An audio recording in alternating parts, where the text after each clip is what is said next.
Good morning, Garden Universe. Jane here. I've got a lot to do today, as every day this month has been busy in the garden as things are coming and going and growing and harvested. A lot of my dahlias are starting to bloom and so I need to tend to them. I did my online entrancy, I don't think that's a word. The Island County Fair is a month away, and this is the push for me to prepare what I'm going to enter. The tulle fabric has been one of the best ideas I've learned this year as far as protecting the leaves from the leaf miner, which has been a worrisome insect. I'm looking into the bright sky. There we go, that's a better shot. Anyway, so the buttercup kabocha squash is going up over the cattle panel trellis. Then below it, on a couple of different bamboo canes, this is burpless cucumbers. And they haven't put out flowers yet, but they're growing very well. On the other side of the cattle panel, I have a gooseneck gourd. Anyway, the seeds were gifted to me from Mark Clements. And my one mystery pea vine, I've been eating it as a snack. And we do have blooming sunflowers. So happy about that. That's Van Gogh. This is heavy cucumber, and the seed was also gifted to me by Mark Clements. I bought these little squash plants from the farmer's market. It's called honey boat squash. Male flowers have already come on, but it's just now starting to vine, and it's going to go around the corn block. The marrow plant, of which I don't know very much about, it's just going crazy mad. It's all the way to the other end of the corn patch now, and it's putting out lateral vines. I see a number of little embryonic fruits on it, and I'm just going to let it do its thing. I don't know about marrow, and so the only way to learn is by growing. These little perennials that I picked up for the wild garden are a lupin and a Shasta daisy. I've got to find a spot to put them where they won't be stepped on until they can grow into nice sized plants. I haven't filmed inside the hoop house in a while. There's so much going on outside, but these are my tomatoes. This is the beefsteak tomato called Big Beef. And looky, my baby has turned into a full-grown tomato, almost ready to pick. Can't wait. First tomato of the season for me. I had black end rot, blossom end rot, whatever you call that nasty disease. I was able to get rid of it. Let's see, what did I buy? I bought this.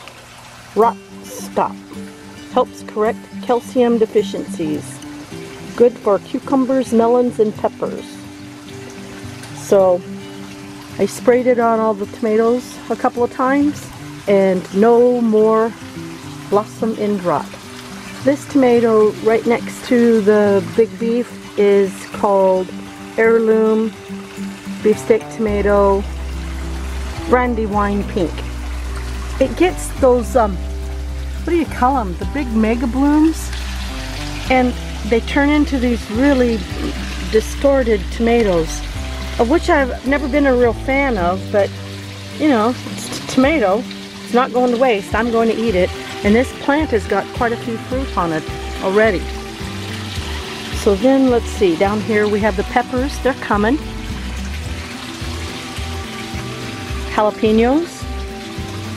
Jalapeno peppers coming along.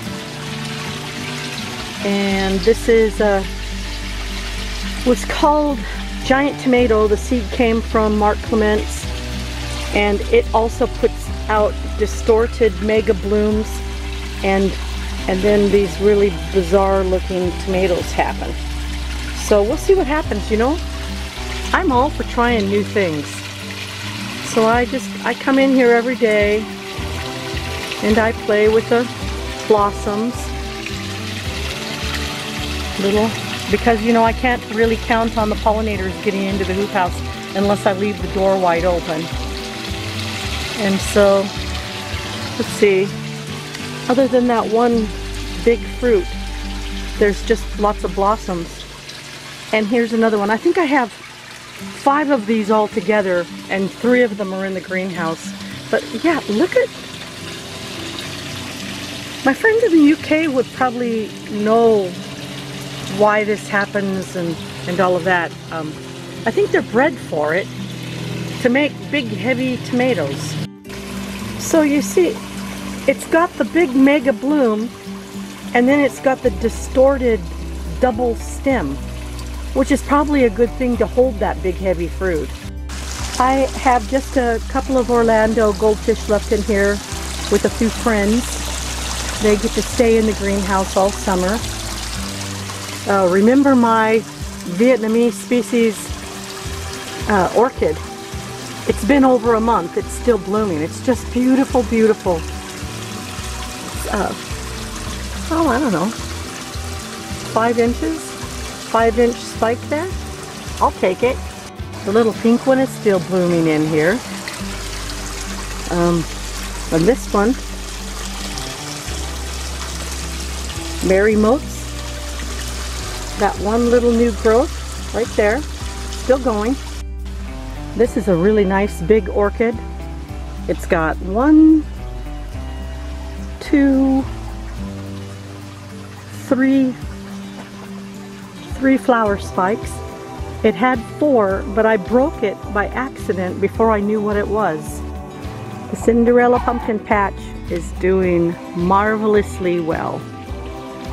If there's one pumpkin that's easy to grow, it's a Cinderella pumpkin.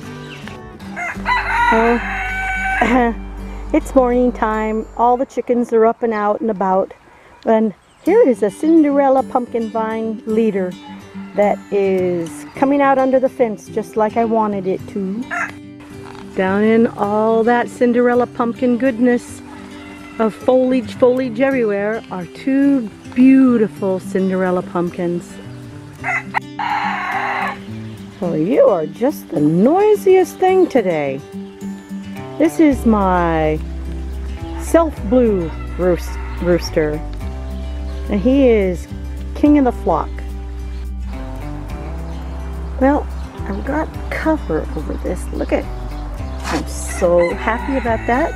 We will be harvesting a purple kohlrabi in a few days, and I'll be harvesting that banana pepper as well. I have finally allowed a tiny pumpkin on the Dill's Atlantic Giant to develop. So here's hoping that tiny little pumpkin turns into a monster.